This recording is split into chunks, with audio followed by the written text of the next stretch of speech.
and welcome back to BookTube with Amy. So today we're going to be doing the It's All Relative book tag. I was tagged in this by Becca over at Read Becca. If you aren't already subscribed to Becca, please go check her channel out because she deserves like so many more subscribers than she's currently got. She reads quite a wide variety of books and she reads a lot of cool sci-fi as well, which is really good for me because me and her have dead similar reading tastes. So I basically like take any of her sci-fi recommendations as gospel. The original tag was created by AJ Dunn over at AJ Dunn Reads and Writes, and I will link that in the description box down below, as well as Becca's video as well. The Cover of Rose Gold by Stephanie Roble. So this is loosely based on Gypsy Rose Blanchard and her story with her mum, and this is like if Gypsy didn't kill her and her mum went to jail.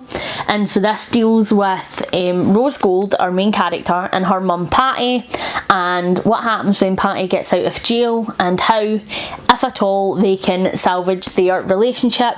It's dual perspectives, so we get some chapters from Patty's perspective, some chapters from Rose's perspective, which I found just to be such an interesting read.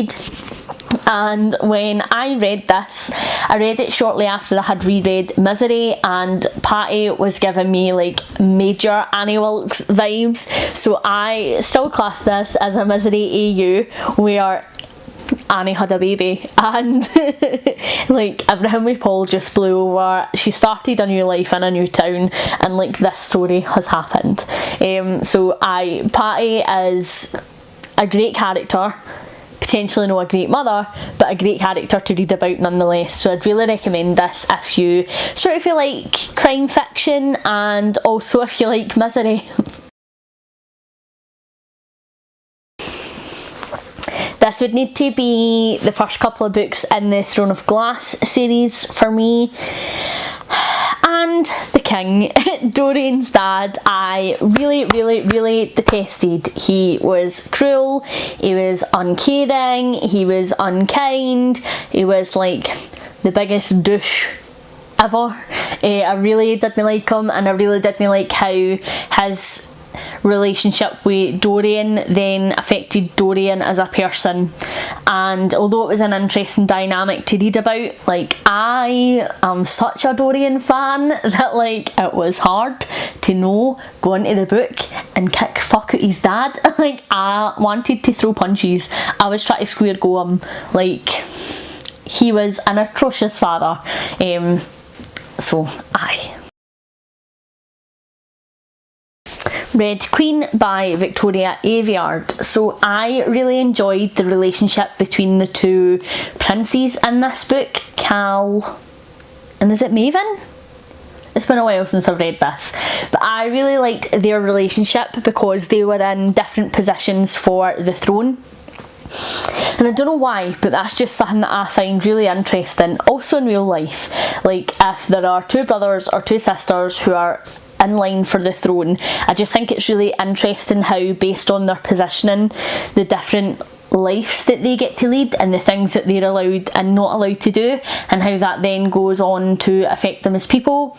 I just find it something that's really fascinating, and like it definitely is a wee bit of like how potential power changes somebody's life, and if they are to be in that position of power, how that changes what they're able to do based on public perception. So I thought their relationship was interesting in this, and I feel like there's a lot of underestimation in this book, and I feel like definite sibling rivalry. So I thought that was really interesting. It was something cool to read about, and a trope that I really enjoy.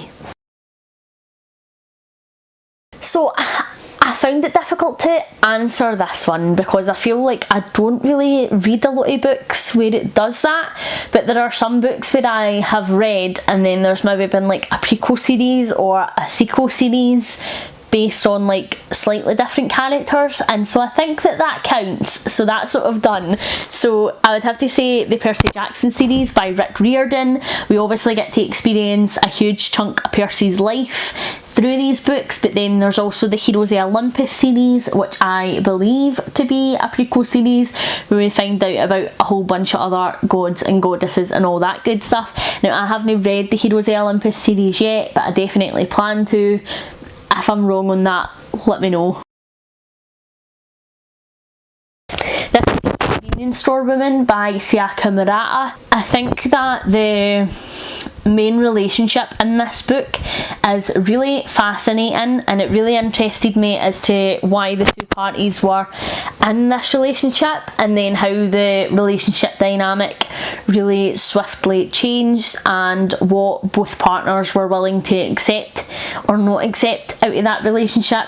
I found it really interesting. I thought that this is just such an interesting book overall. I thoroughly enjoyed it, and I feel like it packs a really powerful punch for it being such a skinny malinky book, but it was so powerful to me. I took a lot away from it, and I actually think that this book really drives a lot of great discussion points around women and their place in society, and also the way that other people feel the need to decide how women are allowed to live their lives and question every single choice that they make, whether it's have kids, don't have kids, have a career, don't have a career, and the amount of judgment and societal pressure that is put on women based on that, and a lot of that is around relationship status also. So I thought this book was absolutely fantastic. I would recommend it to anybody, even if like literary fiction isn't your usual genre, because it's such a quick, wee, easy read, and I just found it to be completely and utterly fascinating. Also read Earthlings by Sayaka Murata after really loving this, and I also thoroughly enjoyed that book. I think that I will purchase anything that Sayaka Murata writes, so hopefully she has a new book coming out shortly. This would be The Library by Bella Osborne. So again, I got an arc of this last year, and the book just completely blew me away. It is dual perspective. We get it from Tom, who is a teenager and his mum has passed away, and he's struggling to have a relationship and get through life with his dad, who is dealing with alcoholism, and then also from Maggie's perspective, who's an older lady and she doesn't really have a lot of family or friends round about her, so she's feeling quite lonely as well. They both seek some refuge and an opportunity to make friends in their local library at a book club, and then they find out that the library is potentially going to be closed down, and so the both of them team up and form the most unlikeliest of duos to try and save the local library. And this is just such a fantastic wee book to me. Not only was it really funny at points, but it was completely heartwarming, and I think that Maggie was just a phenomenal character.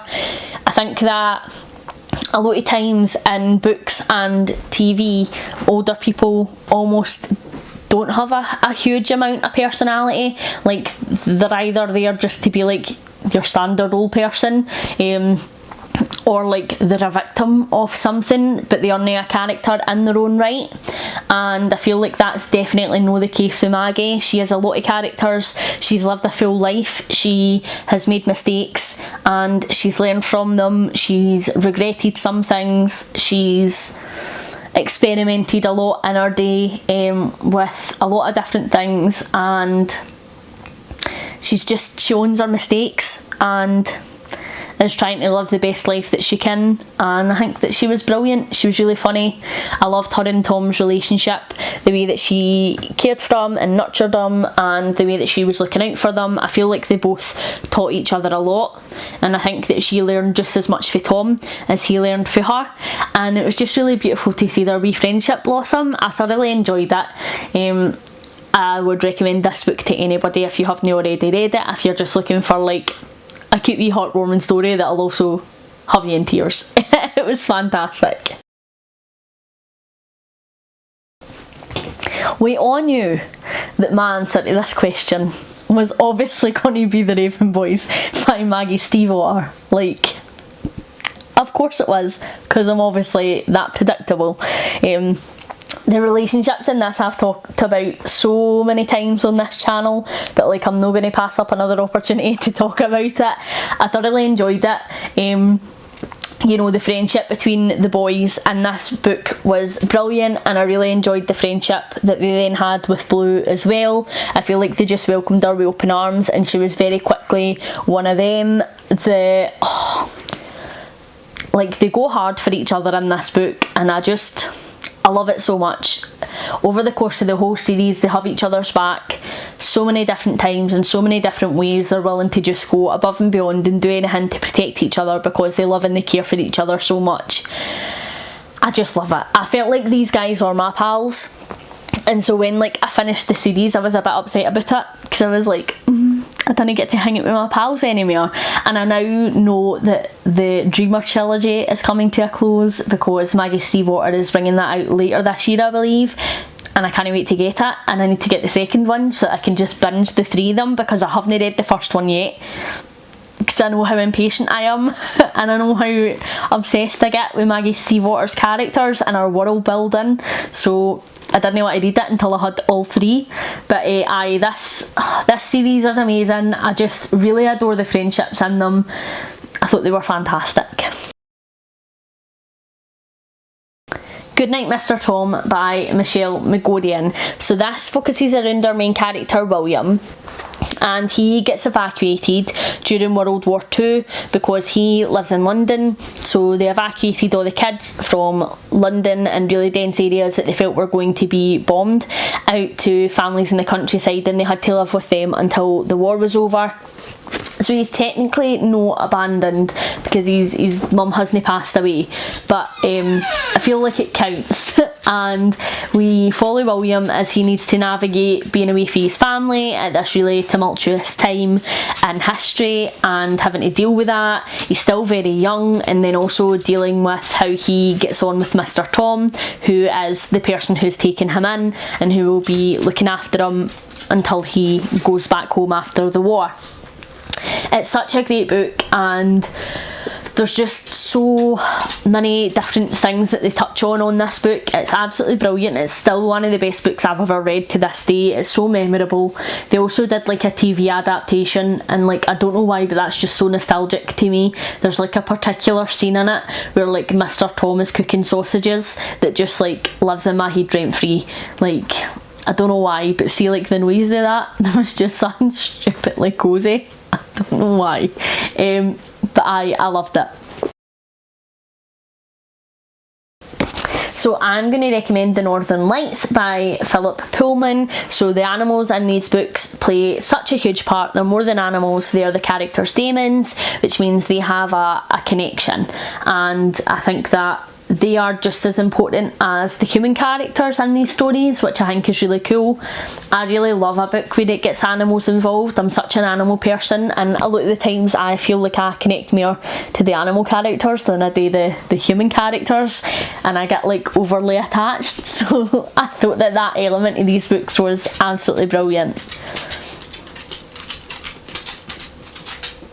Hi, did you hear me talk about animals and get jealous? So I'm going to tag Liv from Endless Pages and Abby from Abbey of Pelennor. Thank you very much for watching. Hopefully you're enjoying everything that you're reading at the moment, and I'll catch you in the next one. Bye!